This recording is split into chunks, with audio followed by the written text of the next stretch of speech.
Hello friend, this is Vinay from iOS Interviews. So today we will discuss about Swift UI interview questions in 2026, mastering modern iOS UI development. So as we know that most of the iOS developer has moved on Swift UI. So now we will discuss that how it is happening in 2026.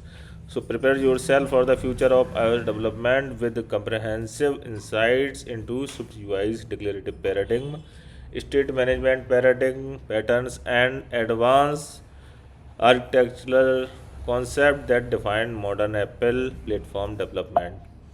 So friends, now the only way to do great work is to love what you do. If you haven't found it yet, keep looking, don't settle. This is code by Steve Jobs. So friends, now moving on the fundamentals, that what is Swift UI and how does it differ from UI Kit. So friends, now we will look about Swift UI approach, that how Swift UI work. So Swift UI embraces a declarative UI framework where you describe that what the interface should do, not how to construct it step by step. Views automatically update when state changes, eliminating manual synchronization. Cross-platform support for iOS, macOS, watchOS, and tvOS. Live previews accelerate development cycle and significantly reduce code complexity. So, friends, SwiftUI actually work as a declarative UI framework where you should not have give the all step-by-step information. It is you only give the information about what you want to look in the view. So it's automatically update the views according to the state changes and other things. And also Swift UI, it will like you will code once and apply everywhere. Like you can code in iOS and it will support for iOS, macOS, watchOS, and tvOS, like that. And there is also a live preview feature which is uh, came in Swift UI that was not in early UI kit. So these are the Swift UI approach, and UI kit legacy is like UI kit operates imperatively requiring developers to manually manages state changes and trigger UI update, which while is powerful and mature, it demands more boilerplate code and careful coordination between views and controllers. Established pattern with extensive documentation, broader iOS vision compatibility, and fine-grained control over rendering. So, in the UI kit, it operates imperatively, requiring developers. It has more vast things rather than Swift UI, and you have to code more than Swift UI in the UI kit. So, and there is broader iOS version compatibility, it's have more libraries and rather than Swift UI, because Swift UI is emerging and it's a new than UI kit. So it's like libraries involving day by day. So understanding declarative UI in Swift UI, so like its core concept. So define the desired state. Declarative UI focuses on describing the interface and state based on your application's current data rather than the sequence of steps to achieve it. You only give the desired state information, that what you want to do rather than how you want to do. So define the desired state, saying that. Second is leverage property wrappers. Like Swift UI utilizes property wrapper like at the rate state to track data changes, establishing a dependency graph between data and views. There are multiple Swift UI property wrappers like at the rate state, at the rate observable object kind of thing. So they track the what the data is changing. So it creates a dependency between views and data. And automatic view updates, like when observed data changes, Swift UI intelligently re-renders only affected view components, ensuring optimal performance and consistency. So it observes that what type of data is changing. So like you don't have to manually update the code regarding the what changes is being done, what changes should be done. So it automatically SwiftUI intelligently it so the check the what the changes should be affect in the view, and it will change it accordingly. So like key benefit, we will see that this paradigm dramatically reduces boilerplate code, whilst improving readability, maintainability, and reducing potential bugs from manual state synchronization. So the key benefit is that like that you don't have to write more code regarding the update of view controller or state of the UI. It will automatically re-render the view according to what the data is being changed, kind of thing. So like we will move on to state management, like key property wrappers for state management. So there are some key property wrapper which is managed to manage the states. Like mastering sub UI property wrappers is essential for building reactive and maintainable application. Each wrapper serves distinct purposes in the state management hierarchy. So there are multiple wrappers, so which is used for state management, like at the rate state. First is at the rate state, like you can see in a circle, like it manages local simple state owned exclusively by a single view, perfect for transient UI state, like toggle positions or text field content, triggers automatic UI refresh when needed, when modified. Like at the rate state is used only for single view, like when something will has been changed, like it's like you are using toggle view and the state has changed of the view, then it will trigger and it will update the view accordingly. And at the rate binding, like it's create a two-way connection to a parent view state, enabling child views to both read and write share data without ownership, essential for composable reusable components. And it's create a two-way connection.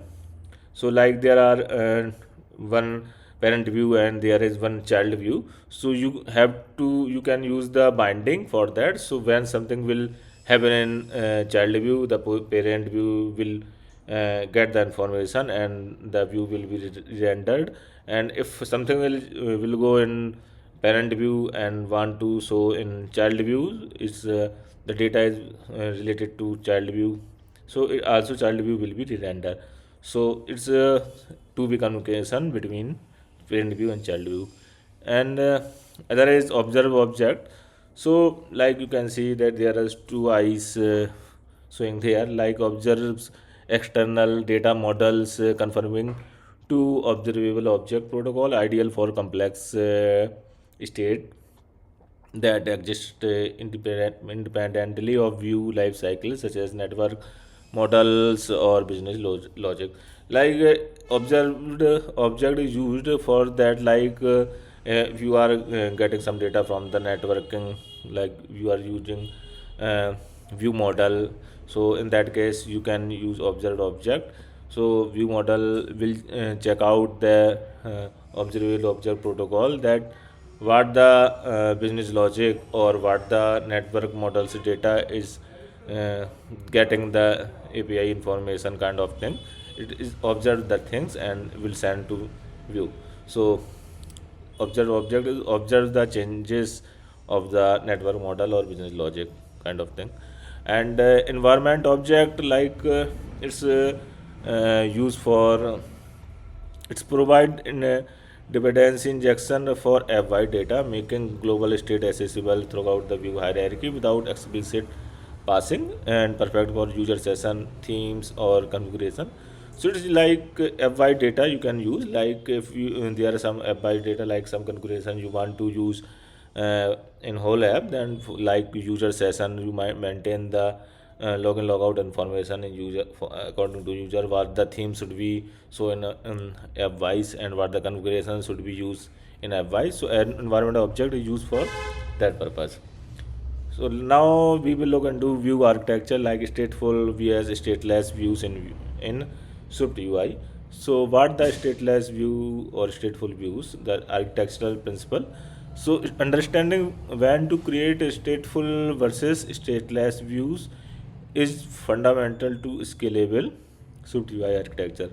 Like stateful views owns and manage their data using at the rate state or at the rate state object, and these views control their behavior and can make independent decision about rendering.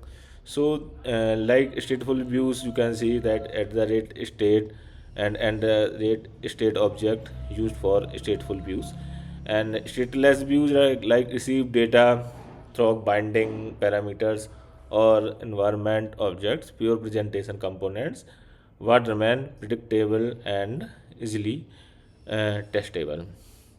Now, third is automatic re-rendering. Swift UI's reactive engine automatically re-renders view when observed state changes, ensuring UI consistency without manual intervention.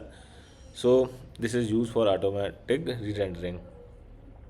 So the best Swift UI architecture balance stateful container views with stateless presentational components for maximum reusability. Like you have to use stateful views with stateless view for maximum reusability. So now move on the life cycle, Swift UI, view life cycle and side effect. Like there are some life cycle method also in Swift UI view, like on appear, state change, or on disappear. Like on appear is execute task when view appears, data loading, analytical tracking, or initializing animation, critical for setup operation. Like when your views load, like it's on appear will be called, like so you can use on appear for execute task like data reloading or analytic tracking or initial some animation initialization. And when something state changes, that view second is state changes, then view automatically react to state mutation, use dot on change of modifier to respond to specific value changes with side effect. Now third is on disappear. It is used when your views is on disappear mode, like it is going free from the memory. Like so, it's a handled cleanup task like canceling network requests, saving state, or releasing resources when view leaves this hierarchy. Now moving on performance consideration. So manage side effect carefully to avoid unnecessary expensive operation triggered by rapid state changes, and profile with instrument to identify bottlenecks. And concurrent safety, always use man actor to ensure UI updates execute on the main thread, preventing race conditions and crashes in current environment. Like at the rate man actor you can use for where you want to use the main UI thread to update the UI information.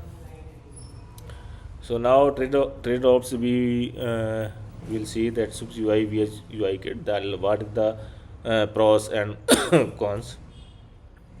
So evaluating when to choose Swift UI over UI kit or integrate growth requires understanding the strength and the limitations of each framework. Like Swift UI advantages like dramatically simplified intuitive syntax, reactive updates, reduce boilerplate, native dark mode, accessibility support, cross-platform code sharing capabilities, and real-time canvas preview. So in Swift UI advantage, like it shows the real-time previews what are you are doing, and it's also showing the reactive approach, like when something is want to some data is got by the view or state, it will automatically change the UI kind of thing.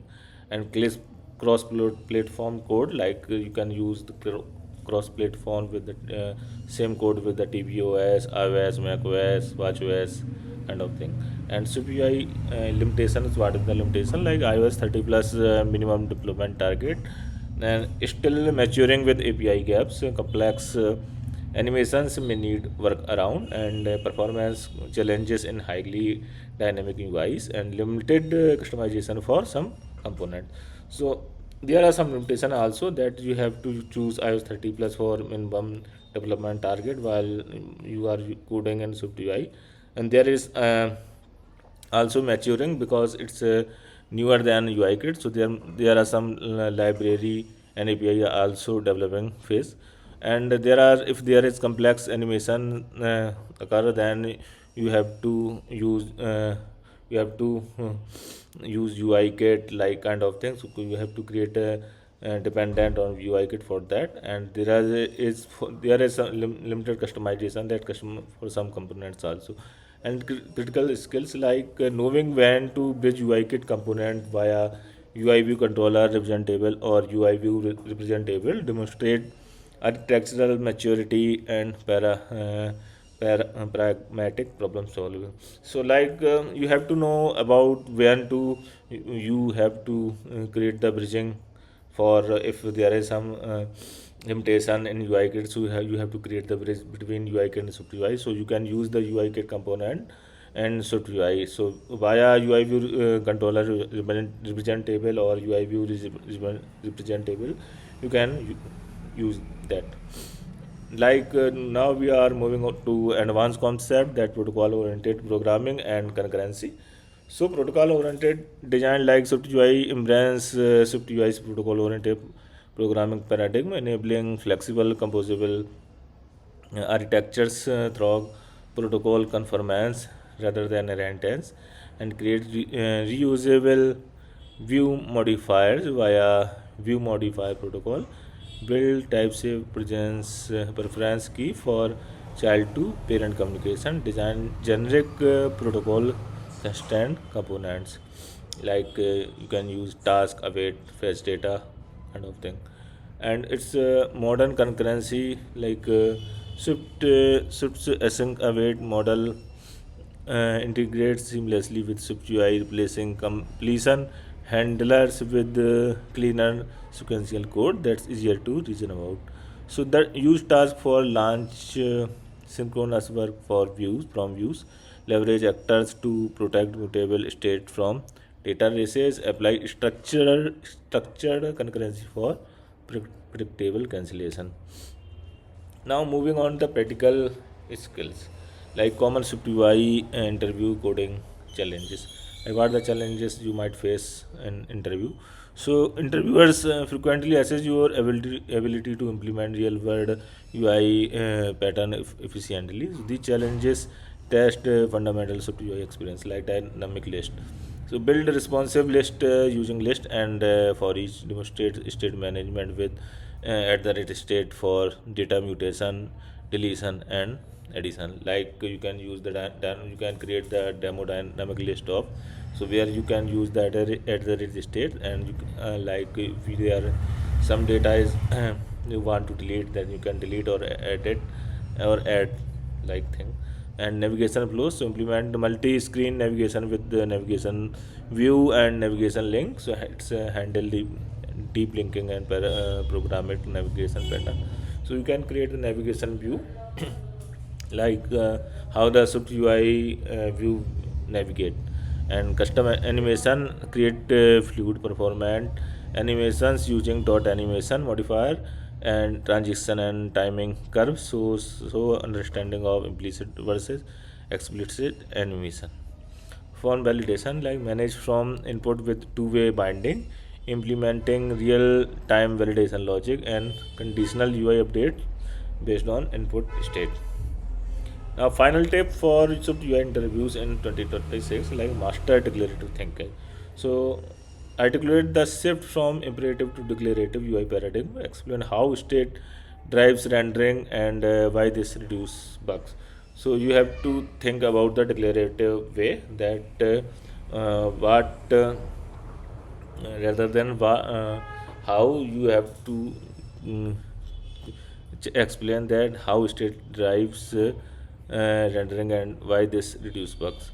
And second is bridge the UI kit. So demonstrate practical knowledge of integrating Swift UI with UI kit when necessary, so you understand real world constraint. Like if there you because there are some limitation in Swift UI, so you have to bridge to UI kit that whenever there are some complex conditions or complex functionality will come, then you can bridge it to UI kit. Handle concurrency like explained async await integration, actor isolation, and man actor usage. Concurrency is critical for modern iOS development.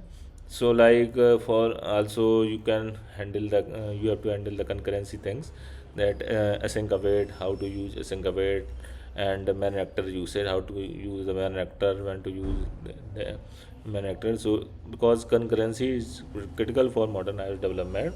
Understand life cycle, like uh, clearly articulate view life cycle event when side effect occurs, and how to manage resources efficiently throughout the life cycle. Practice building good real world UI components with clean objective pattern. Build a portfolio of Swift UI projects showcasing your skills. Stay current. Follow Apple's evolving Swift UI APIs through WWDC sessions, documentation updates, and commonly discussion. Swift UI changes rapidly. So Swift UI mastery in 2026 means understanding not just the framework but the architectural philosophy that makes declarative UI powerful. Practice, stay curious, and build amazing things. So friends, now thank for watching my video, and please like, share, and subscribe if you want to get some important information and videos in upcoming series. Yeah, thank you.